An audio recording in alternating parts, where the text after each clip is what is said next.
দুই বছরে 8 থেকে 10টি করে ছাগল করে তুলতে পারবে। এই 10টি ছাগল নিয়ে তারা একটা ছোট্ট খামার করে তুলবে। গরিব মানুষ, আমার তো স্বামী নাই, হাতা করে পেটে খাই। আমার তো পোলাপান আমাকে দেখে না, আমি কিভাবে খাবো? এই যে বাচ্চা মানে ছাগলটা দিলে ওইটা পালাবাদ করবো, করে এনে মানুষ করবো, আয় উন্নতি করবো। 14 বছর থেকে স্বামী মারা গেছে, চলি কষ্ট করে চলি, এখন 2টা ছাগল পাইলাম। এখন দেখি। আমার স্বামী 7 বছর আগে মারা গেছে। আমি খুব কষ্টে সংসার চালাই। আমার 4টাই মেয়ে, ছেলে নাই। 2টা ছাগল দিবে, আমি খুব খুশি হব।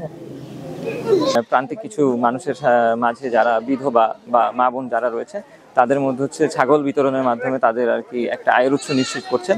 সো এই ধরনের উদ্যোগে থাকতে পেরে আমরা সবসময় গর্বিত ফিল করি এবং এনজিওর পক্ষ থেকে আমাদের সবসময় চেষ্টা থাকে যে আমরা এই ধরনের উদ্যোগে থাকতে পারি সবসময়। এখানে যা দেখতে পাচ্ছি বর্তমানে অনেক মানুষই হচ্ছে এখানে এই উদ্যোগে উপকৃত হচ্ছেন। তো আশা করি তাদের জীবনে একটা ইতিবাচক ছাড়া রাখতে পারবে। আজকে একটি স্বনামধন্য বাণিজ্যিক প্রতিষ্ঠান এই পঞ্চগড়েরই বিভিন্ন স্বেচ্ছাসেবী সামাজিক সংগঠনের মাধ্যমে প্রায় 1/2 শতাধিক মা বোনদের মধ্যে 2টি করে ছাগল বিতরণ করেছে তাদের CSR এর অংশ হিসেবে। তো আমরা এই উদ্যোগকে জেলা প্রশাসনের পক্ষ থেকে স্বাগত জানাই এবং আমরা মনে করি এই ধরনের উদ্যোগের মাধ্যমে আমাদের সমাজের যে পিছিয়ে পড়া মানুষ বা আমাদের যারা হতদরিদ্র মানুষ তাদের কল্যাণে এই ভূমিকা রাখবে। বিশেষ করে বিধবা নারী, তারা সমাজে এক প্রকার বঞ্চিত হয়ে থাকে, কোনো ধরনের সুযোগ সুবিধা পায় না, আবার সমাজে প্রতিপন্ন চোখে মানে জীবনযাপন করে।